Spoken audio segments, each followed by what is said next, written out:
Hey folks, welcome back to the show. We're back with John and Alyssa Kuehner, JEBTAM Publishing. John, when we went into the first break, we were talking a little bit about AI, the hesitation of folks wanting to use it, the taboo sort of the thing, this big thing, Talk to us about it first, about that, and then the importance of it and how it can work in what you're doing, what we're doing, what the folks at home are doing, maybe not even with a website or whatnot, but sure. Just what AI. Well, so I've used AI every day for about the last 6 years, and so I think where that fear comes from is from the movies, right? Cyberdyne systems are going to take over the world, and machines are going to destroy the planet. It's not like that, and I think while there is some, there can be some concern with, how AI could advance in the future. I don't see it that way. I see it as a tool, and if you learn it, if you learn and understand it enough, and you use it as a tool, not as a replacement, it's really powerful. And you hear commercials today that AI is going to create, I don't know how many millionaires, and it is, because it increases your capacity to do things. You think of it like having a set of world-class experts in any category.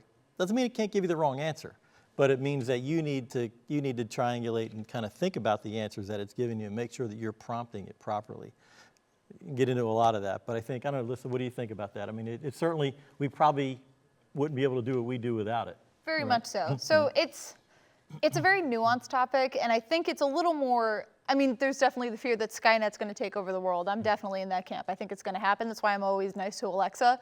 But I think the environmental impact is definitely a concern. But I think with anything, AI is such a powerful tool, and it's something that's so impactful on so many people that we're going to hopefully figure out how to minimize the environmental impact, especially for something that thousands and millions, and I don't even know the numbers, millions and millions of people are using every single day from everything for like, how do I make a cake, to how do I solve world hunger?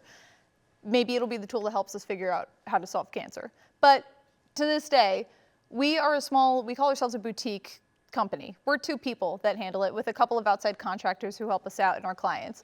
We would not have the capacity to help the amount of people that we do if we did not have AI to help us as a tool.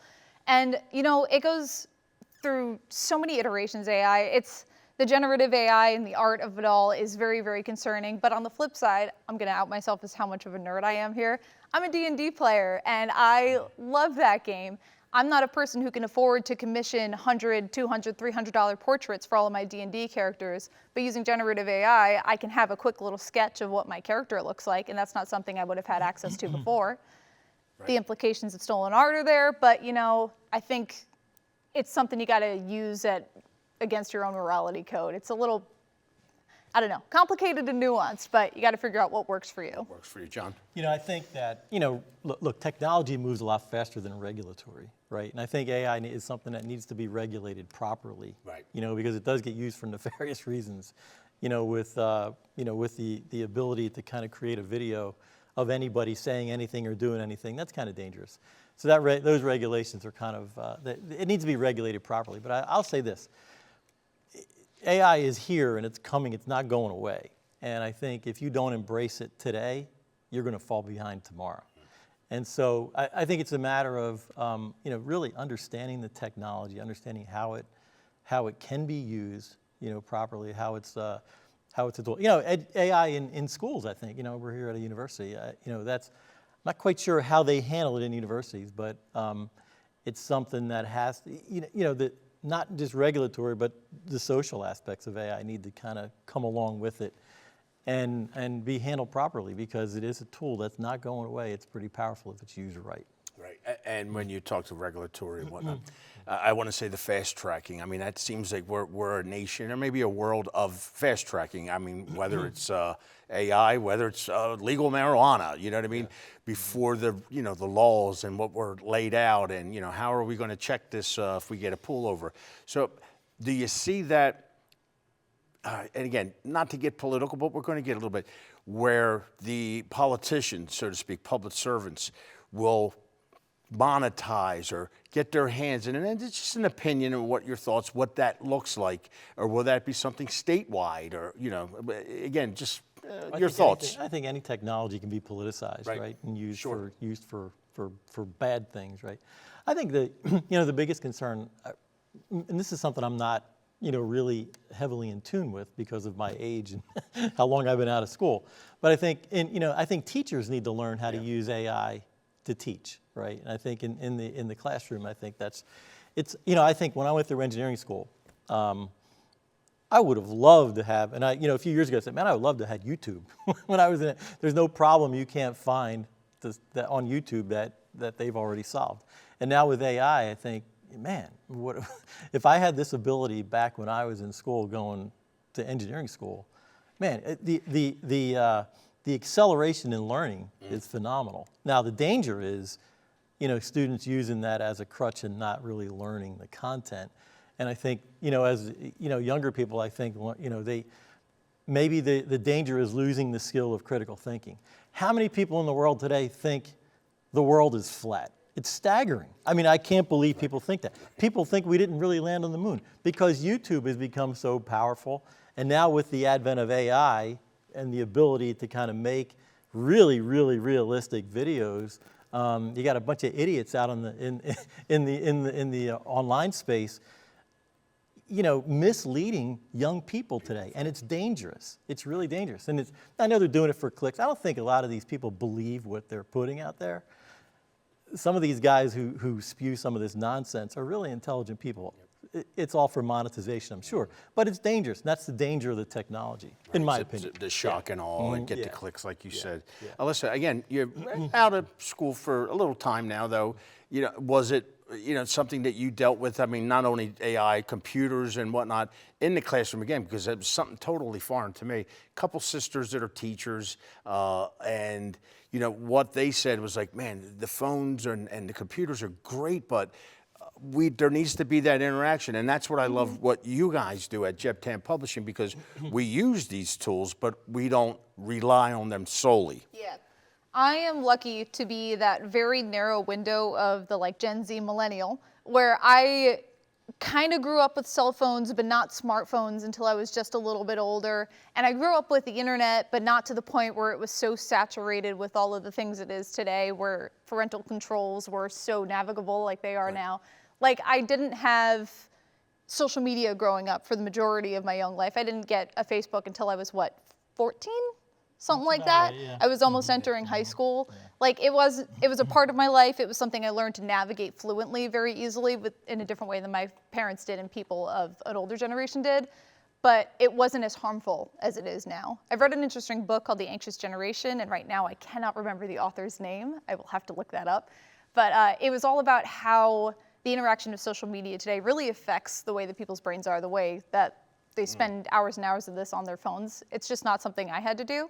But with that being said, I did get to come up with AI and learn how it works as it was being established.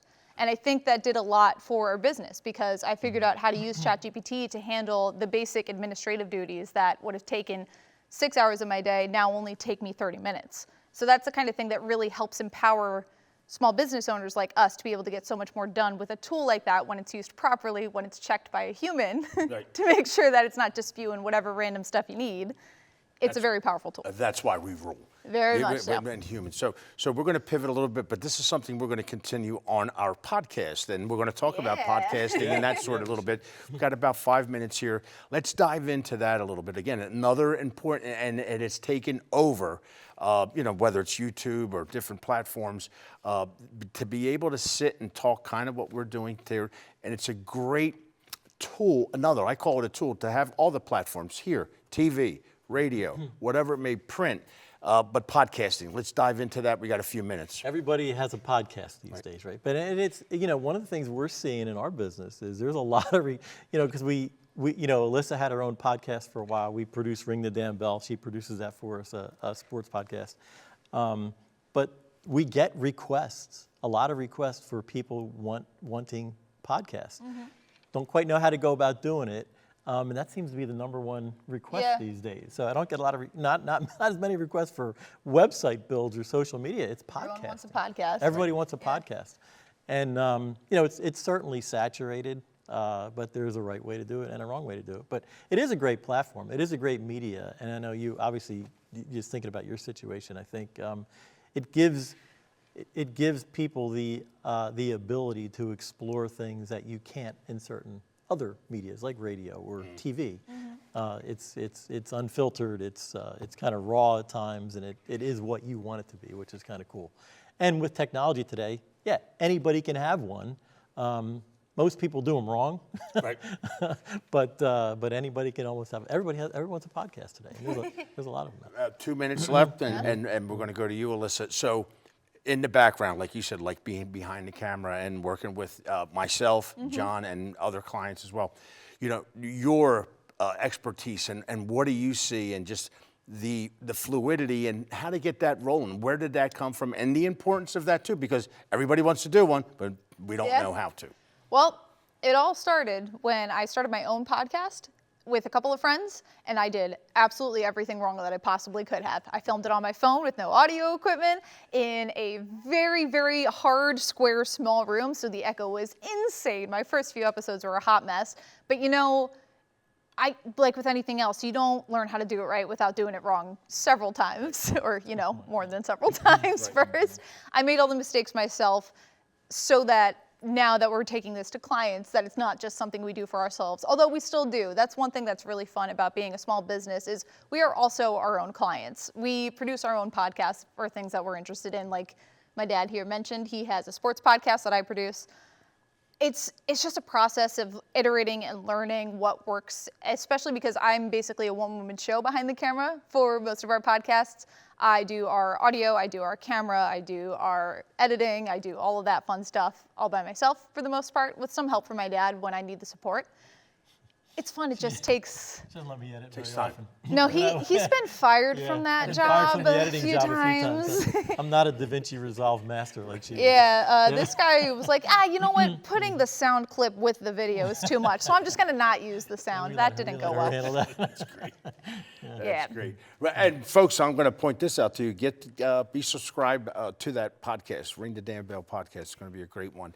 So guys, listen, 30 seconds to the last of the year, you know, tell folks what you want them to hear. You know, again, we'll put up the website and that sort. But again, the importance of it all, it really is important because I believe in it. This is something that I wasn't trained in, media and PR and whatnot, but going to school and learning a little bit and then coming to the small business, the academy, and Stockton University was actually a big part of it and what I do. The importance of it, again, one more time, let folks know. Yeah, you know, most of what we do for ourselves, and we built the skill set by doing it for ourselves, whether it's building websites, social media, podcasting, advertising, business consulting. So I did business consulting for about 3 years as well. So you know, if you're a small business and you're a startup or you're a small business and you want to increase your online presence, you want to increase your reach over different platforms, you know, we can help because we consider ourselves a boutique to cater to that small business in a really cost-effective way, and we'll work with clients in a very personal way too. So we don't, you know, we do everything ourselves. We do have some external help that we can go to for capacity reasons, but if you come to us, you're going to deal with either me or Alyssa, probably both of us. So yeah. Alyssa, John, I want to thank you for coming out, taking the time from your day to talk to us a little bit. I can assure, and I stamped that 100% ACMike approved, and I mean that when I say that because this is something that I had thought about for maybe 8, 9, 10 years, podcast, just didn't know how to do it, to be honest with you, and made a lot of mistakes until Alyssa's point. One thing is, making mistakes, it's okay. It's okay to fail because what it does is create the right way to do it. So, John, Alyssa, I want to thank you again for coming out. Appreciate you taking the time to join us here in the studio at Stockton University. Folks, we'll be right back.